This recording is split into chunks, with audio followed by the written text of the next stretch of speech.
More. Let's start off with some mobilization, as we usually do, just getting the spine energized, getting the body warmed up, and then we'll do some qigong movements, the tiger.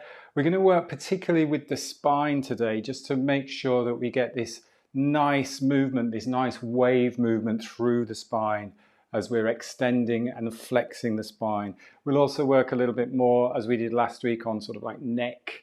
There are cracks just to start off with, just by doing that little movement. A little bit more about neck and shoulders as well, stretching out the neck and shoulders. Let's start off with rotation. Palms facing forwards, just relaxing the shoulders down, not locking or tightening anything up. Rotating, if I'm mirroring you, you're rotating towards the right, the left heel just follows and comes off the ground, and then we come back to center. And we just rotate side to side.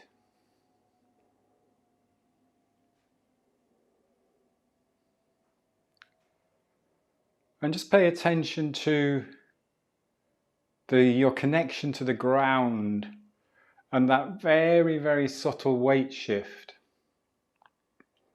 So as you're rotating to the right, you've got the majority of weight on that right side, but that left ball of the foot is still connected. So there's still a connection to the ground through that left ball of the foot, or the opposite side that you're rotating to.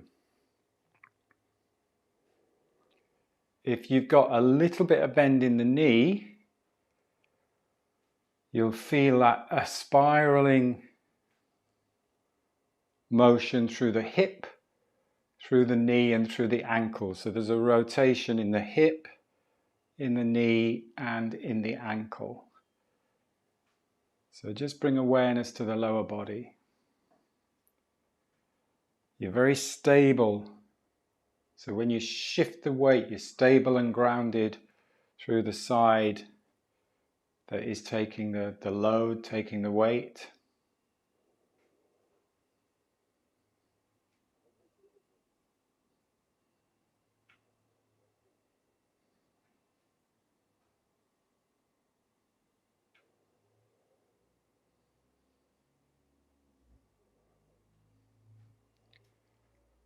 And now just bring your focus upper body, so relaxing the shoulders down and keeping a long spine, so tall through the spine.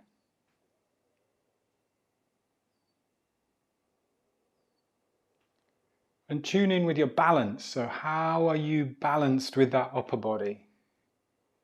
How are you aligned with gravity, the Earth's energy? So say, for example, we lean a bit too far forwards, just have a little go at that without obviously hurting yourself, but just lean over and go, whoa, that's really weird. I've sort of lost my balance of the upper body. Then bring that upper body balancing on top. And then feel how much easier it is, how much less work the lower body has to do when that upper body is balanced on top. Same thing if we lean back. It feels really weird if I start to, oh yeah, I can't, there's no rotation, you stick, you find sticky bits and you start feeling a bit of compression in the lower back maybe, and then just bring that upper body back on the top, and then it starts to flow. You get your structure in a good place to flow.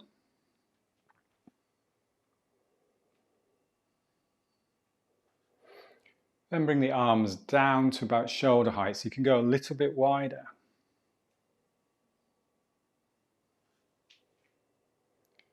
And you can focus now on that upper back area, the thoracic spine. So roughly where you've got your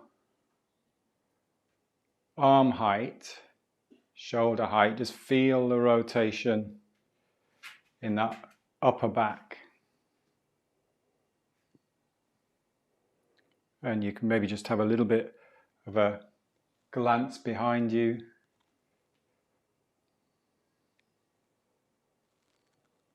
Keeping the shoulders relaxed. Making sure you're not knocking any Christmas trees over.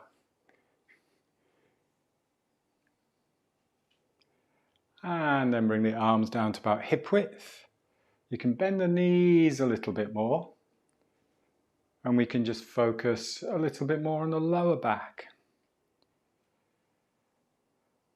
And there is a different degree of rotation in the lumbar spine, the lower back. So we've only got about 12 degrees of rotation in the lower back, as opposed to, I think it's about 65. I might be wrong on those figures. We can Google them afterwards. But there's certainly a lot more rotation in the thoracic spine, a lot more angle of rotation in the thoracic spine than there is in the lumbar spine. So there's less rotation, but to still have that little bit of rotation, and we've got the hips moving with it as well. So the hips are going. And then you can drop into knocking. So stand a little bit taller, but still with soft knees. And then just really letting the shoulders go. Relax the shoulders, relax the upper back, relax the lower back. But keep strong through the ground. Both feet now are connected to the ground. Breathing easy in and out through the nose.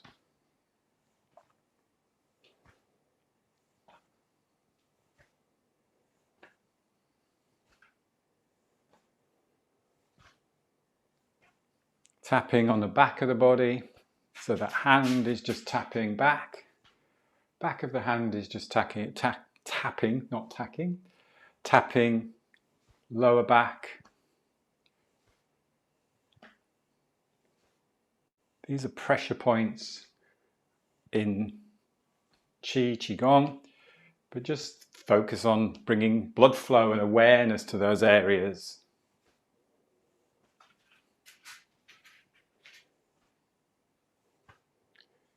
Slowing it down, slowing down into water waves. So the idea of this is that you go so slow that you can feel the air running through the fingers.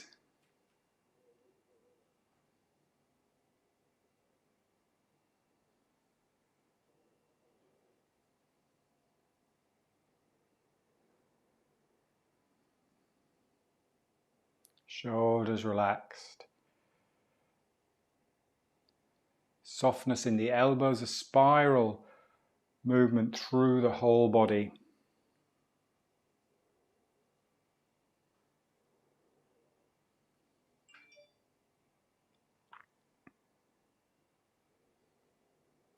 And slow it down. And come to standing for a moment, just balance. Checking in again with your alignment with gravity. So maybe a little bit more weight through the heels. Where's the pelvis? Where's the rib cage? Where's the head? Get the head balanced on top.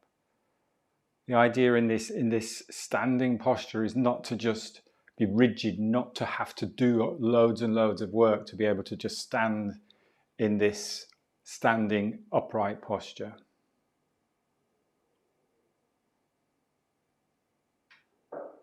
Then step out, shoulder width apart again, a little bit of bend in the knees. Just going back to what I was saying there about the degree of rotation in the spine. When we're thinking about that, when we're doing this, we're moving the hips. So obviously we're getting more than 12 degrees rotation through the whole body.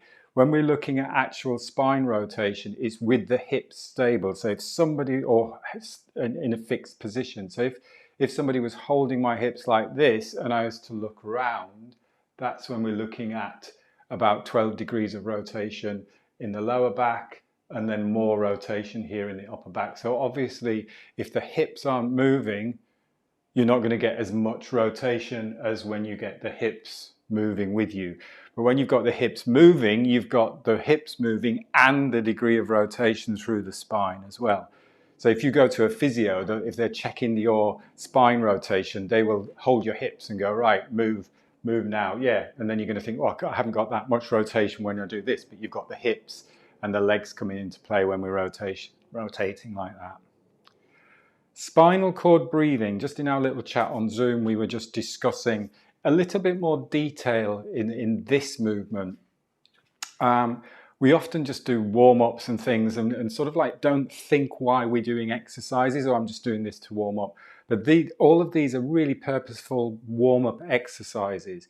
And the clue is in the title, in the fact that you want to think about the spinal cord moving, or the spine moving. So it's this wave movement that we want to create through the spine, to actually get the spine again energized, get the fluid flowing through the spine, get the vertebra moving around the spine. So let's just work on the pelvis first. We keep the knees low, so just bend the knees a little bit more, just so we can isolate the movement of the pelvis. Because if you come up to standing, when you come up, you don't get that movement as easy through the pelvis. So pop your hands on the pelvis, on the hips there. Drop your knees low, almost as if you're going into a squat, but like a 1/12 of a squat. And then imagine that the pelvis is a bowl of water. So if you're going to spill water out of the back, you tuck your tailbone underneath. So you squeeze your bum muscles, squeeze the glute muscles. So really squeeze the glute muscles, tuck your tailbone underneath. So you're lengthening out that lower back there. And then you tilt the other way and spill out the front. So you're spilling water out the front. So there you'll do like a little sticky bum out a bit. So let's just do that. Tuck the tailbone under and then spill out the front. So you can think, if you think about where the pubic bone is down there, you can bring that pubic bone up. So you're bringing that pubic bone up and then you're taking it back. So just getting that isolation through the pelvis. So the sacrum here we're getting some movement in that sacrum area. So that really bottom of the lower back there. Tuck under, squeeze your bum muscles, squeeze your glutes. Just get that isolation, get that movement going there. So that's the bottom of the spine. That's the bottom of the movement of the spine. Now let's just work on the top. The easiest way to think about working on the top is the sternum here. So the sternum is the front of the rib cage, that bony bit there. At the back of the sternum is the thoracic spine. So if you lift the sternum, you're actually extending here in your thoracic spine.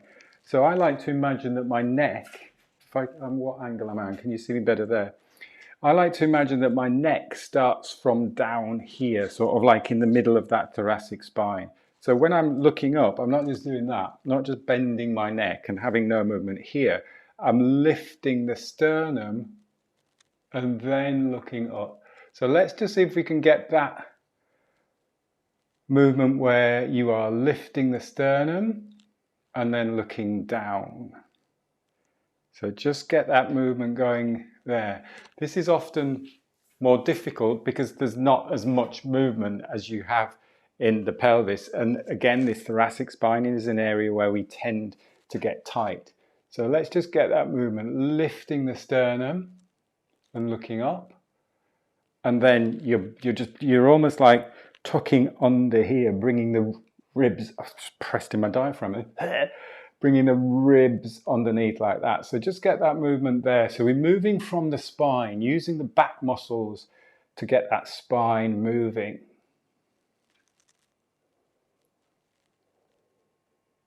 So just get that spine moving, lifting, looking up. Now I know we did a slightly different version of this on Tuesday, but we'll do that in a moment. Just start by looking up, but lifting from that thoracic spine.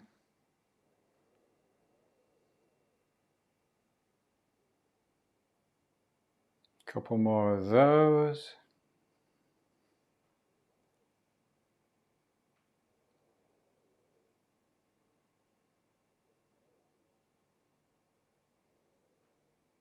Good.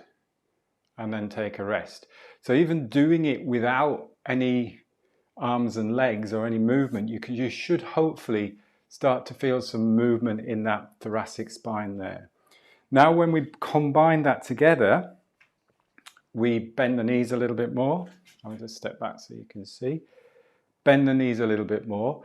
This is a really good point that Kevin made again in our little group chat this morning, is it's not just pulling the elbows back, it's actually opening up the front of the spine, lifting the sternum, and then using those back muscles, and then that elbow coming back, or this pull back, it just gives you that little bit of an extra stretch. And then when we curl up into a little ball, you tuck the tailbone under, squeeze your glutes, curl everything up. Keeping the knees bent, opening up, looking up, and then curling up into a little ball. So we're getting this breathing with the spine. So breath in, breath out. Breath in, breath out. And the breathing is just light, it's slow, it's effortless. Breath in, breath out. Breath in, breath out. And you can visualize each of the vertebrae just opening up and extending. We're extending the spine there, then we're flexing the spine there. So we're combining the sacrum and the cranium movement. All the nerves, all the spinal cord is encased in the spine, in fluids, and we're just getting some movement through the spine and the rib cage. We're also strengthening the legs. Let's do a couple more. Breath in, breath out. Breath in, breath out. And then take a rest there. So hopefully you've got a little bit more movement and stretch also through the front of the rib cage. When I fell last year and didn't know what I did to one side of the rib there, that was when I really realized how much the rib cage does move when you do stuff like that. So it's expanding and opening up the rib cage, but the movement comes from the spine. It's like when we think of any movement in qigong, it all comes from the center outwards. So I'm not moving my arms, I'm moving my body to move the arms. So everything's coming from here outwards, moving from your center and being balanced with gravity. Good. Let's just do a little bit of a hip circle, then we'll do some tiger movements. So keep the knees a little bit bent. We'll just do a combination of the sacrum circle and the big hip circle. So we're actually now getting some side movement to the hips. We're spilling out the front, we're moving to the side, we're spilling out the back. So we're not just doing this, we're doing circle. Where we're coming to the side, so I'm going that way, I'm spilling out the back, going to the other side, spilling out the front. So again, this is getting some mobilization in the hips, but also in that sacrum area.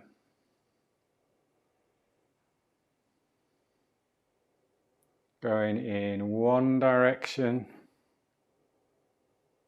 If it helps, you can put your hands on the hips.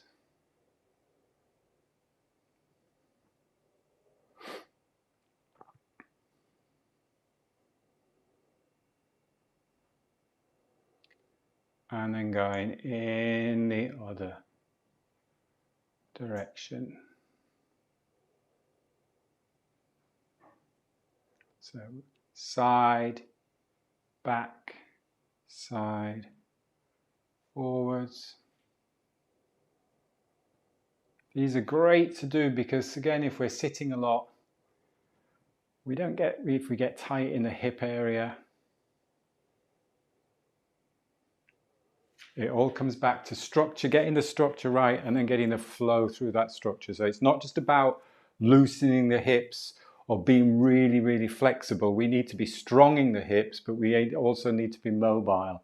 So it's that balance between strength and flexibility that we're looking to achieve when we're doing these mobilization or when we're doing any of our practice. Let's do some leg swings. So balance, let's stabilize on the right side first, just swing the opposite leg across. Then we balance on that side, swing, swing.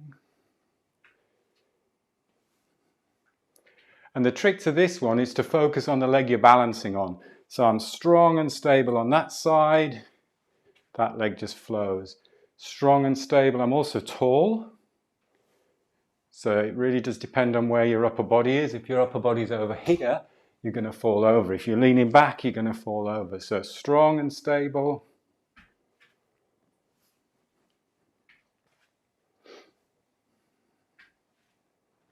Swing, swing, and then shake out. A little bit of vibration. Just tapping the heels into the floor.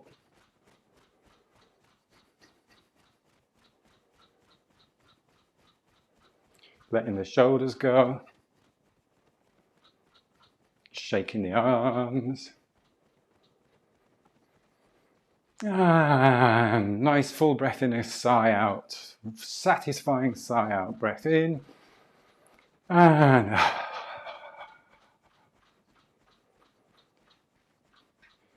breath in.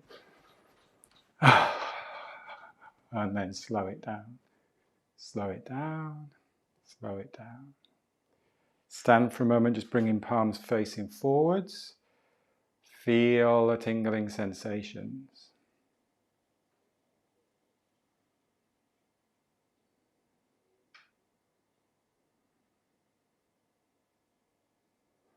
And it's usually quite easy to feel the tingling in the fingers and the arms, but notice any other parts of the body. So are you starting to feel it maybe a little bit in the spine or a little bit in the legs?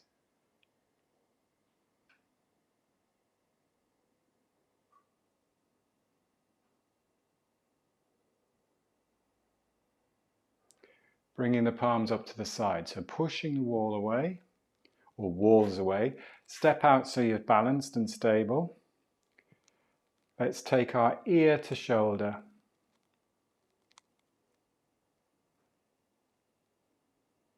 And then chin to chest. Bringing the ear to opposite shoulder. And then just bringing the head to balance back onto the spine. 2 more in that direction, so ear to shoulder, nice and gentle, chin to chest, nothing forced. Ear to shoulder. We're not rolling the head back, we just bring the head back to balance on top of the spine. Keep pushing through the arms. So really feel as if you're pushing walls away there with the arms. 1 more in that direction.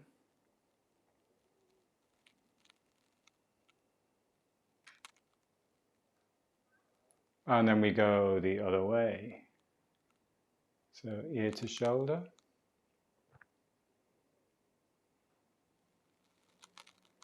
Chin to chest. Ear to opposite shoulder. Balance the head back on the spine. 2 more in this direction.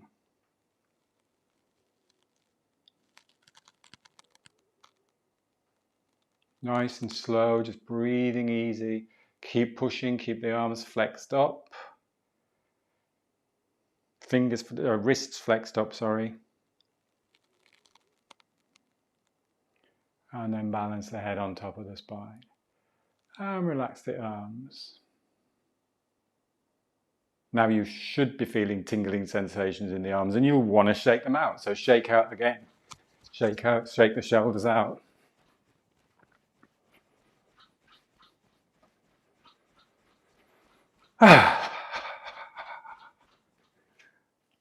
Step out a little bit wider.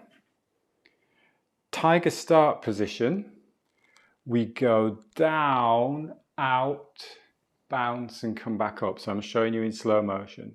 So we go down, up, bounce, come back up. And now we do that a little bit quicker. So you just do a little double bounce, double bounce, double bounce.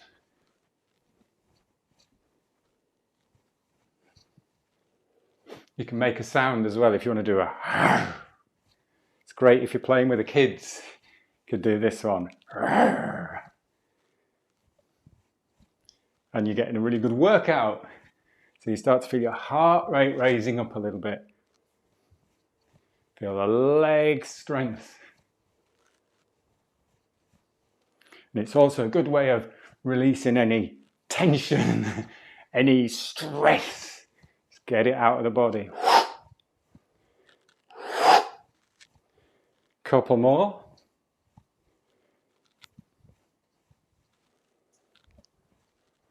And relax. Let the heart rate settle down a little bit. Let the breath rate settle. Into tiger, so nice and slow. Just a comfortable depth.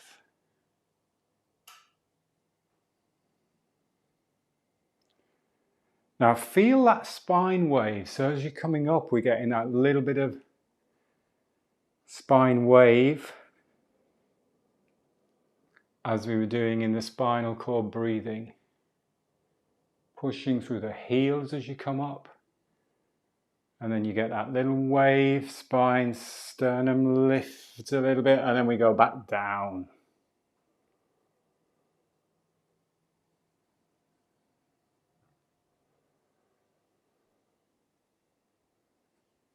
No force, effortless movement, breathing out, breathing in. Only if that's comfortable for you. If it's a little bit challenging or you start to feel as if you're not breathing enough or breathing too much, just breathe easy in and out through the nose. But if it feels comfortable, breathing in as you come up and out as you come down.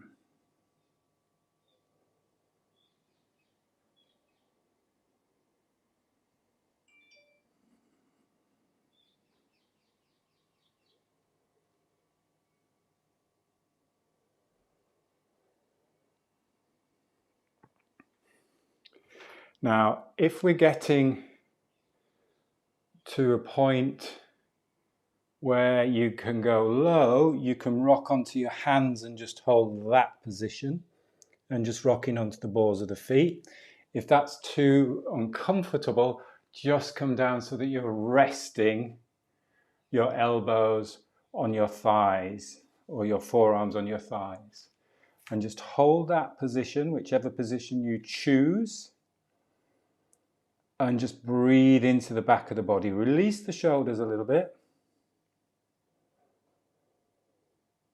And just hold the structure, the posture, the stance, but just breathe into the back of the body. Get that movement in the kidneys. Feel that movement in the rib cage, in the back of the body.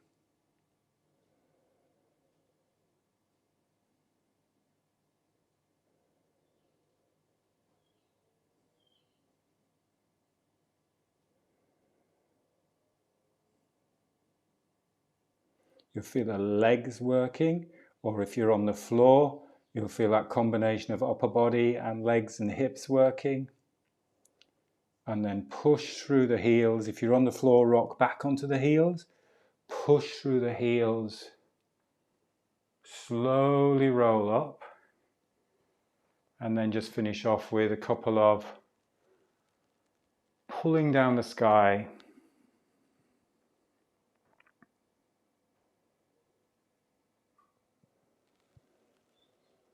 Breathing in, breathing out, bringing palms together, bringing your feet together, balancing for a moment.